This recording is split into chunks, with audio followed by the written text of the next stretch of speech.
Газет халықтың құлағы, көзі һәм тілі. Расында да бұқаралық ақпарат құралдары, оның ішіндегі газет беттеріндегі ақпарат қашанда халыққа дер кезінде әрі нақты тарап жатады. Газет қызметкерлерімен сұхбаттасу, тілдесу қашанда маңызды һәм пайдалы.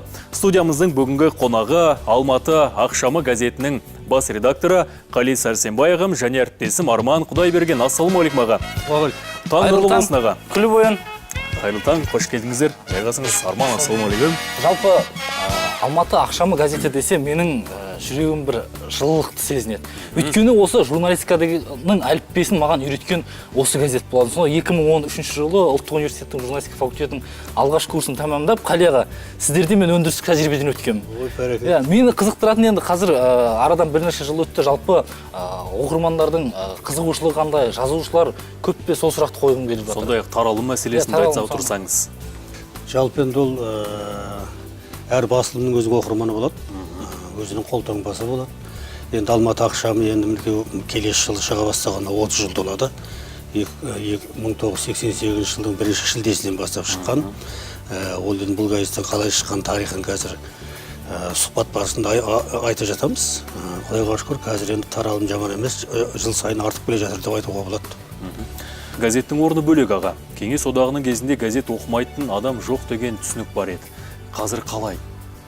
Таралым мәселесін айттыңыз жаңа. Оқитындардың саны. Ол жалпы ондай түсінік қай кезде де бар.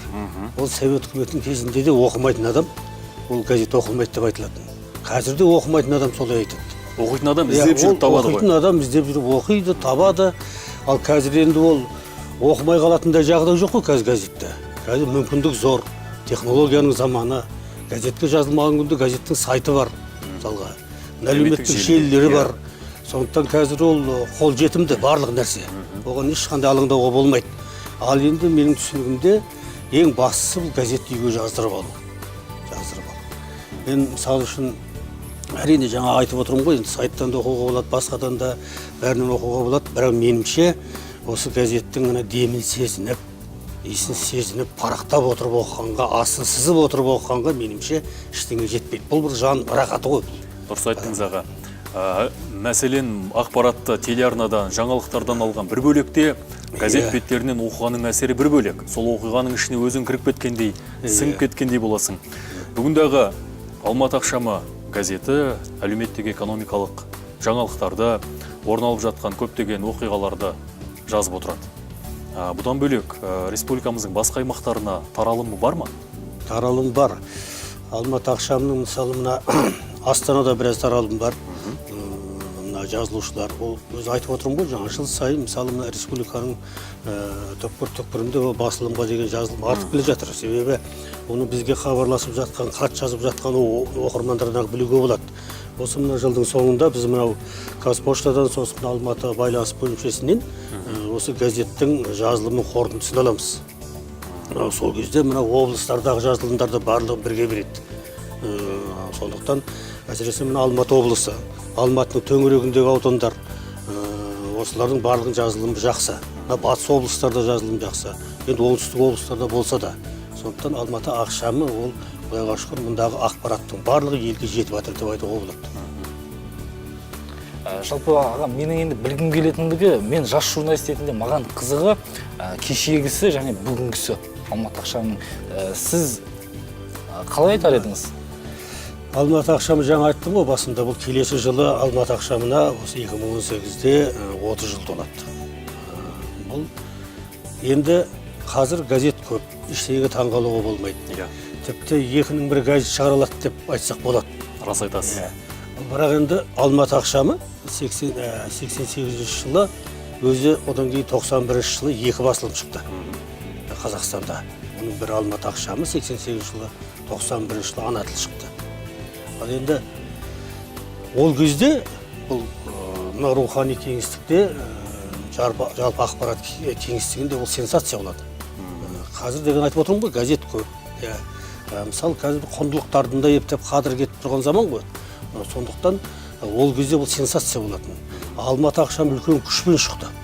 Мысалы мына осы Өзбекәлі Жәнібеков, Рахманқұл Бердібаевтар бастаған қазақтың зиялылары көтерді бұл мәселені.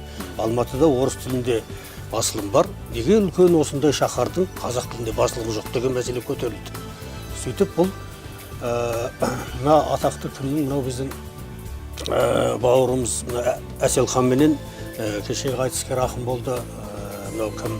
Мына ауған соғысына қатысты марқұм сол бауырымыз екеуінің айтысы болды. Әселхан менен 88 жылы. Сол айтыста көтерілді осы мәселе, Алматы ақшамы. Содан барып бұл қолдау тауып, сөйтіп Алматы ақшамы алғашында мына вечеркінің ішінде қосымша болып шықты. Содан кейін барып жеке басылым болып шықты ғой.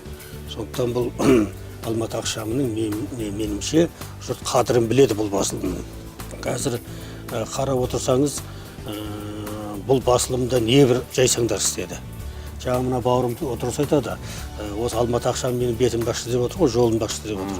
Құдайға шүкір, Алматы ақшамынан түлеп ұшып қазір осы республика танымал болған журналистер баршылық. Олардың біразы басшылық қызметтерде жүр. Сондықтан бұл Алматы ақшамының Алматы үшін де, жалпы Алаш үшін де үлкен бір қадірі бар, қасиетті шаңырақ деп есептеймін. Сұхбатымызды осы жерден аз ғана уақытқа үземіз, өйткені бізде алда қысқаша жарнама.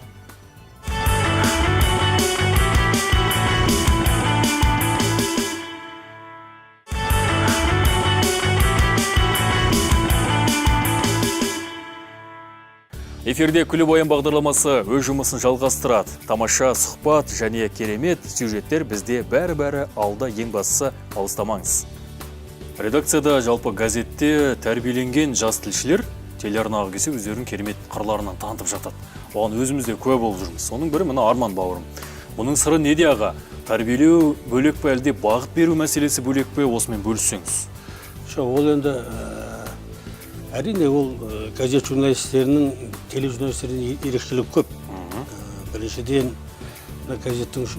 газетте істеген журналистер, мен енді тележурналистерді не қылайын деп отырмын. Бөле жармайсыз десе де, келіспейсіз. Бірақ дегенменен мына газеттегі журналистер мынау жақсы қалыптасады. Ой өрісі. Жазуға, бұл отырып жазады. Сізде жүріп жазасыздар ғой, мысалы. Жүріп жазамыз, арасында күліп жазамыз. Сондай жағдай. Ал бұл отырып жазады, кәдімгідей бойға сіңіріп деген сияқты, сөзді екшеп, сөздің байламдарын түсініп деген сияқты. Сондықтан осындай бір ерекшеліктер болады, артықшылықтар. Сосын ол мына тележурналистердің әрине ол енді бірден мына менімше тележурналистерге шешендіктен. Ең бірінші шешен болу керек. Салған жерден сөйлеп кететін. Мысалы, тақырыпты бірден игеріп кететін, айтып кететін кәдімгі. Мына суырып салма ақындар болады ғой. Соның қасиеті мына тележурналистердің бойында болу керек. Ал енді газеттің журналистеріне кішкене ойлылықтан, кішкене байсалдылықтан, сіңіріп, жаңағы көріп келген, көзбен көріп қолмен ұстаған мәселесінің барлығын жақсылап отырып сіңіріп, асықпай жазады. Енді әріптесі болған екен мақтады демеңіз. Сіз айтқан қасиеттің барлығы мына жаныңыздағы Арманның бойынан табылады расында да. Өзіңіз айтқандай шынында да мәселені түсініп жазады, сол түсінгенін қағазға түсіріп жазады. Бұл газет журналистикасы бүгінде өзінің маңыздылығын жоя қойған жоқ. Енді Алматы ақшам газетіне қайтадан оралайық аға. Жыл сайын жаңаруды қажет етеді. Бүгінгі заман талабы сол ғой. Тыңдарманды, мысалы біз тарту үшін әр эфирімізде, немесе әрбір маусымда жаңалық ұсынамыз. Ал сіздердің газеттеріңіз алдағы 2018 жылға қандай жаңалықтармен қызықтырады? Жалпы, дұрыс, газет деген менімше әр газеттің өзінің, жаңа айттым ғой, әр басылымның өзінің қолтаңбасы болады, өзінің бағыты болады. Қазір баяғы 90 жылдардағыдай айқай, сүрең, мына бір жалған сенсация қуу деген бір қалған. Мысалы, түнде көлеңке іздеу деген сияқты, біреудің ізіне шамал түсу деген сияқты. Оның барлығы қазір қызық емес. Халықтың қазір оқырманның деңгейі мүлдем басқа. Білдіңіз бе? Талғамы жоғары. Талғам жоғары, интеллектуалдық деңгейін арттыру керек басылымның. Мына қолдан келсе элиталық басылым жасау керек. Сол жаңа деңгей дегеннен шығады.